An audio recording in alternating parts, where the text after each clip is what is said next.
Alright, so hi everyone. In this video, we'll cover the first unit of corporate finance and all these quick MCQs that were made by all of us in our study notes. So let's begin. First of all, corporate finance is the study of businesses money related decisions. ठीक है, बहुत ही obvious है, money related decisions. Corporate finance is the area of finance dealing with what? The sources of funding. Right, sources of funding, कैसे कैसे किस तरीके से पैसे आते हैं कॉर्पोरेट एंटिटी में. And the capital structure of the corporation. Capital structure, क्यों कैपिटल स्ट्रक्चर, वो हम आगे देखेंगे जब अगले यूनिट्स अगर हम कर पाते हैं इस वीडियो में छोटे से टाइम में. तो कैपिटल स्ट्रक्चर उसका अलग अलग रहता है, it varies from different corporate entities. So yeah, it deals with how the money is coming, which is the sources, and how it is distributed. Please remember that corporate finance, how the money is coming and how it is distributed. So two things, sources and the capital structure. Now it deals with what? With the actions that managers take to increase the value of the firm.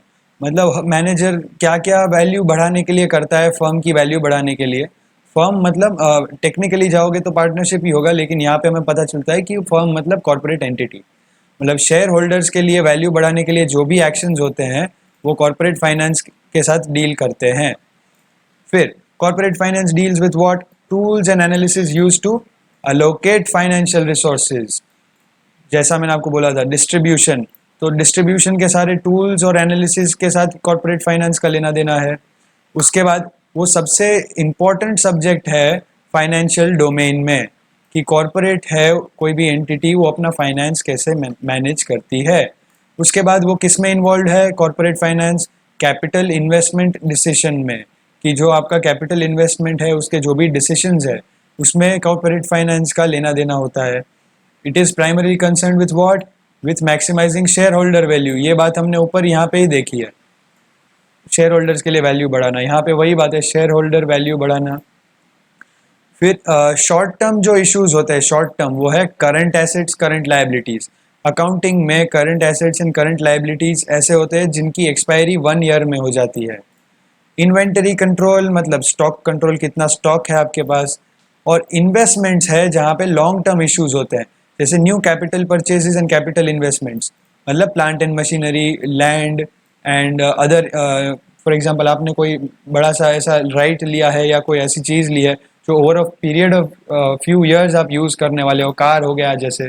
तो ये सारे long term issues है और ये short term issues है. तो ये इसमें से शायद एमसीक्यू आ सकता है कि which of the following are related to short term issues. तो उसमें आपको current asset, current liability, inventory control, 3 option दिए होंगे और फोर्थ में बोला होगा प्लांट एंड मशीनरी. तो plant and machinery long term है, बात खत्म. Finance manager plans what? Finance manager है वो प्लान करता है क्या? The finance of the company, very obvious. तो फाइनेंस, जो फाइनेंशियल मैनेजर है वो ये सब प्लान करेगा. कॉर्पोरेट फाइनेंस है वो क्या इन्वॉल्व होता है उसमें? Planning, raising, investing and monitoring. एक प्रॉपर सी सीक्वेंस है. प्लानिंग मतलब आपको मालूम है कि मुझे कैसे कैसे कौन से एरियाज में से पैसे चाहिए, क्योंकि ऐसा नहीं है ना कि आप डिबेंचर्स इशू कर दोगे और शेयर्स आपके इशू कर दोगे तो एक ही बात हुई, पैसे तो आ ही रहे हैं ना.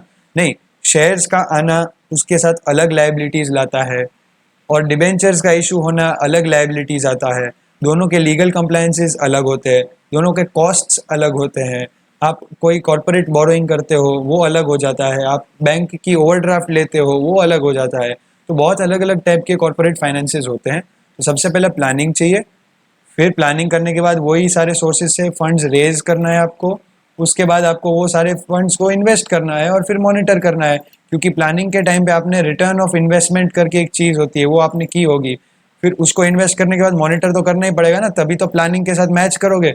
अब मॉनिटर ही नहीं करोगे, यहाँ पे इन्वेस्ट करके छोड़ दोगे, तो प्लानिंग का क्या फ़ायदा फिर? तो मॉनिटर करना भी ज़रूरी है. सोर्सेज ऑफ फाइनेंस कौन सा है? शेयर्स, शेयर्स में ओनरशिप होती है. डिबेंचर्स, डिबेंचर्स में लोन जैसा होता है. बैंक, जैसे मैंने आपको बताया. फाइनेंशियल इंस्टीट्यूशंस जैसे मुथूट फाइनेंस है और ये जो एनबीएफसीज होते हैं, और क्रेडिटर्स. ठीक है, ये सारे फाइनेंसेस है, हमारे सोर्स ऑफ फाइनेंस है. Now types of corporate finance are fixed capital and working capital. ये अलग है, fixed capital, working capital. Working capital day to day use में आता है, फिक्स्ड कैपिटल फिक्स्ड रहता है. क्या बोलते हैं? Fixed capital is used to purchase fixed assets, when working capital is use to purchase raw materials and to bear day to day expenses, जैसा मैंने अभी बताया कि ये डे टू डे में होता है वर्किंग कैपिटल, क्योंकि while working you need this kind of capital. ये फिक्स्ड कैपिटल है and fixed capital is used to purchase fixed assets. Now ये दोनों हेड में आते हैं, कौन से हेड में आते हैं? इन्वेस्टिंग फाइनेंस में आते हैं।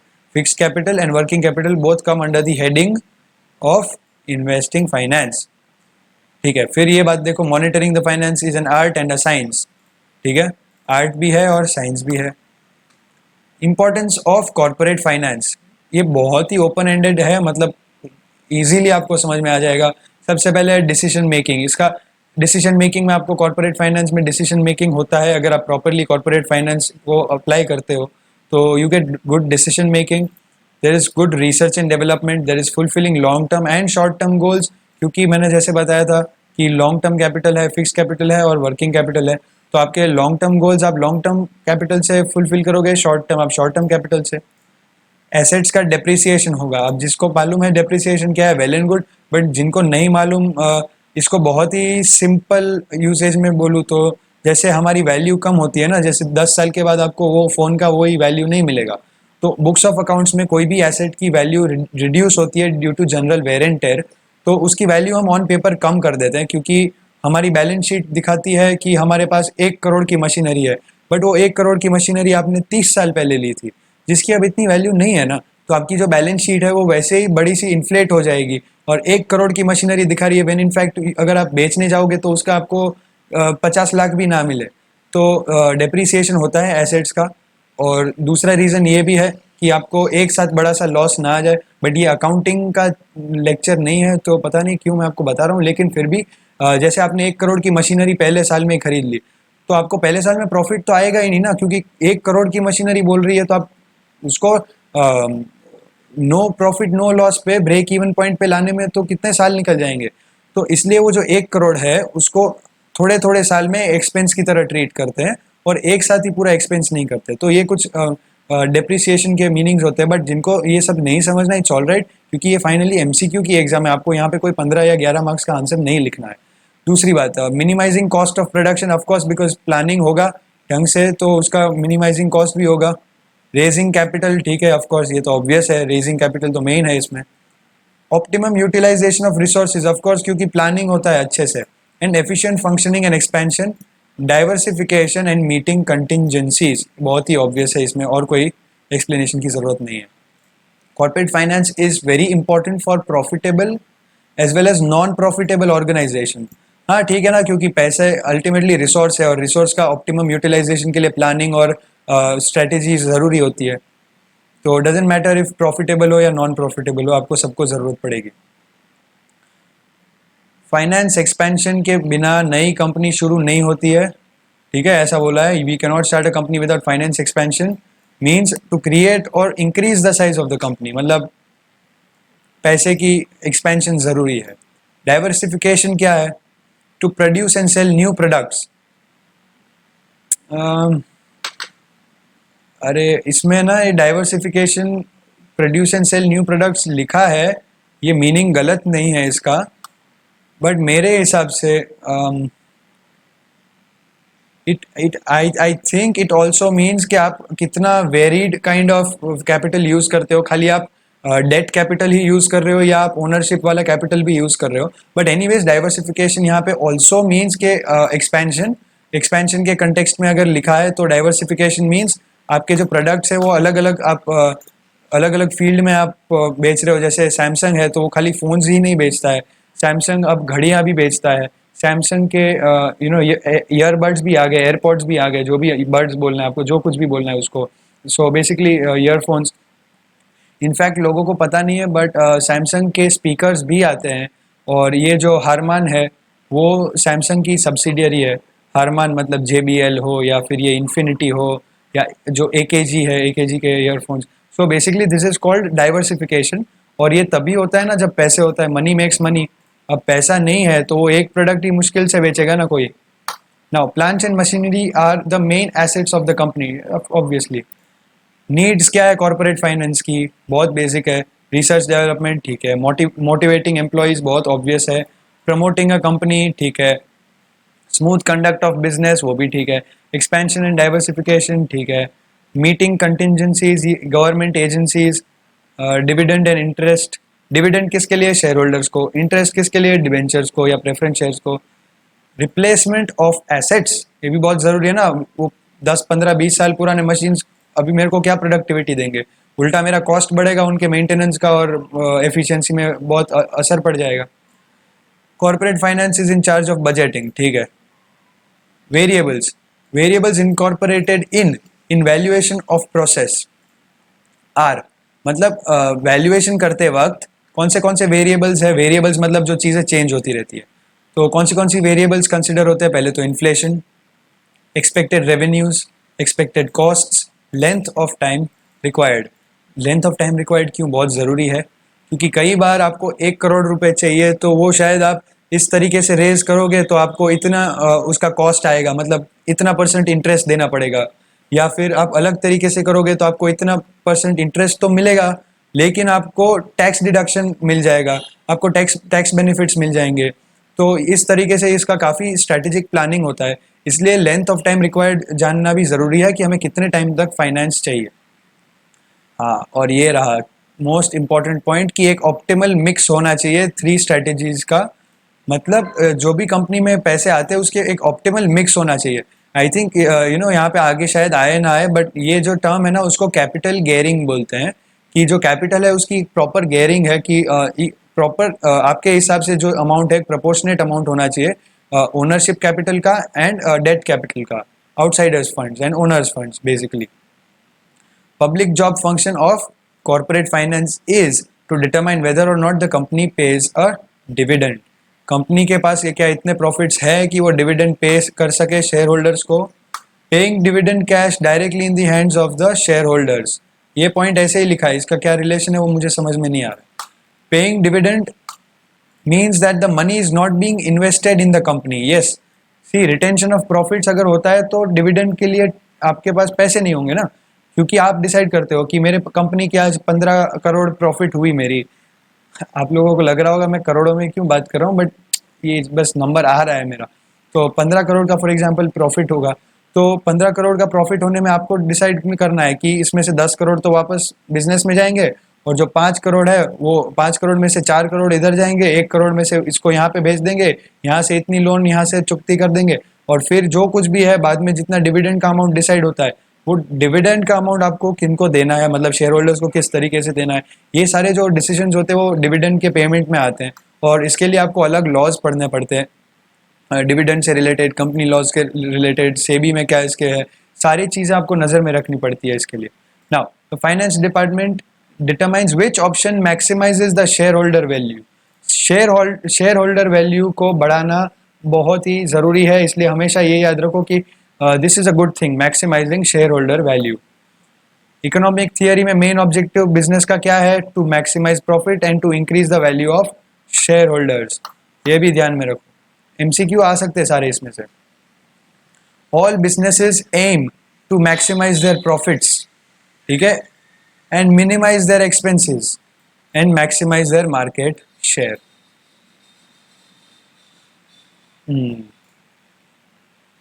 ऑब्वियस है इसका meaning.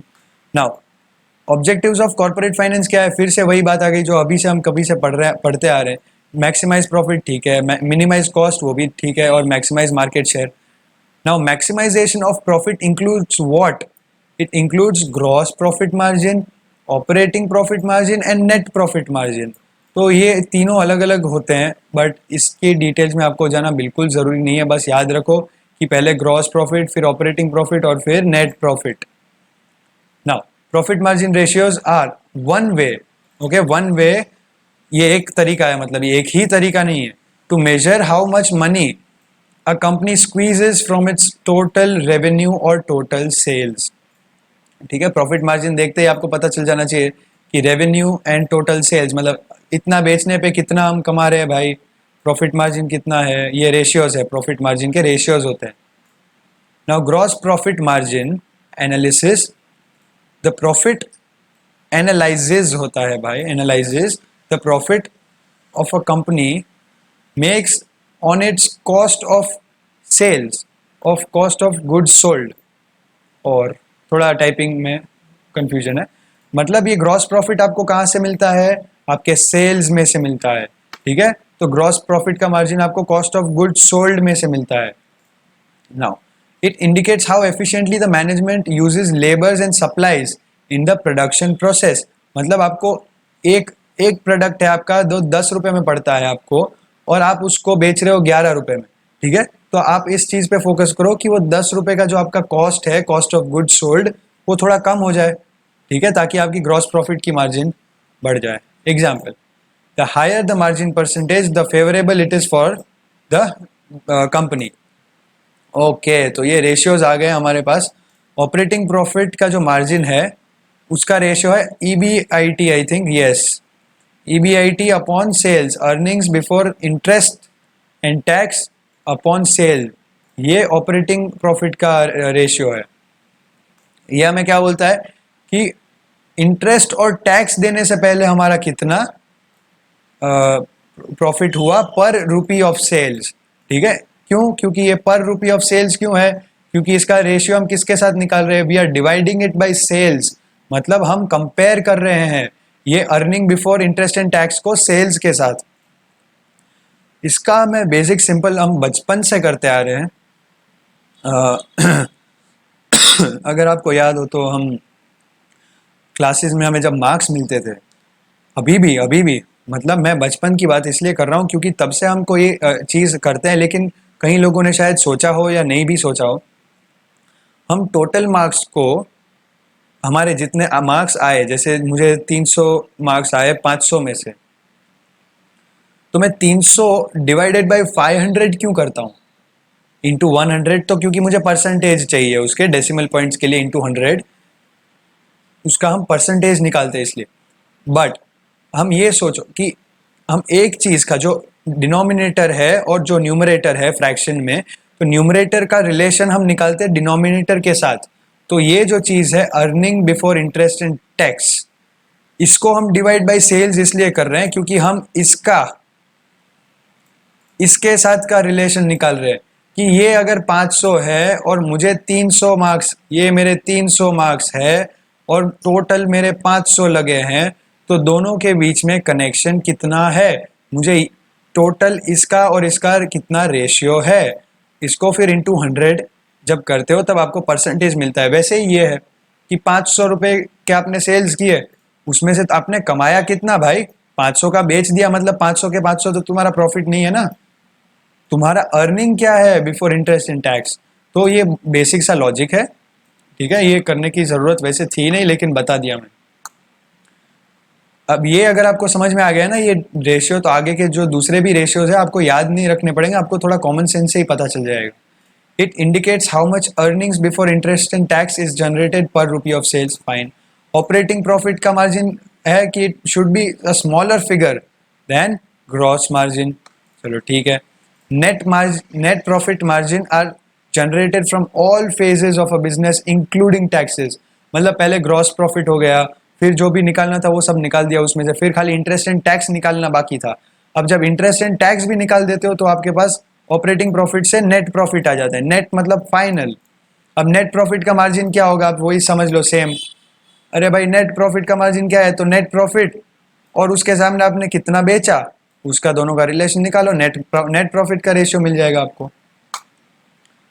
Margin ratios never offer perfect information, चलो ठीक है, वो तो सबको मालूम है, statistics is misguiding many times.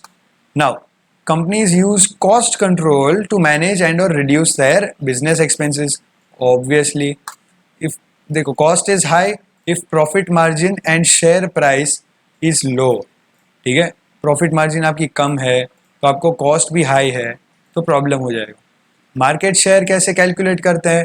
Bye taking a company's sales over a given period and dividing it by total sales of its industry, इसको मार्केट शेयर बोलते हैं। आपने न्यूज़ में पढ़ा होगा कि Samsung increases its market share और Apple's market share was reduced. तो किस तरीके से इसका फॉर्मूला है कि ओवर अ गिवन पीरियड, ये 3 महीने का एक फॉर एग्जांपल एक क्वार्टर का मार्केट शेयर काउंट कर रहे हो, तो गिवन पीरियड का सेल्स अपॉन टोटल सेल्स, वही लॉजिक हो गया जो हमने पूरा ऊपर देखा था कि इसका रिलेशन हम किसके साथ निकाल रहे हैं? Dividing by total sales. भाई टोटल सेल्स है उसमें से ये टाइम पीरियड में कितना हुआ। जैसे हम बोलते हैं कि टोटल 500 मार्क्स है, उसमें से मुझे 300 आए, तो उसमें से रेशियो क्या है, तो वो हमारा परसेंटेज हो जाता है।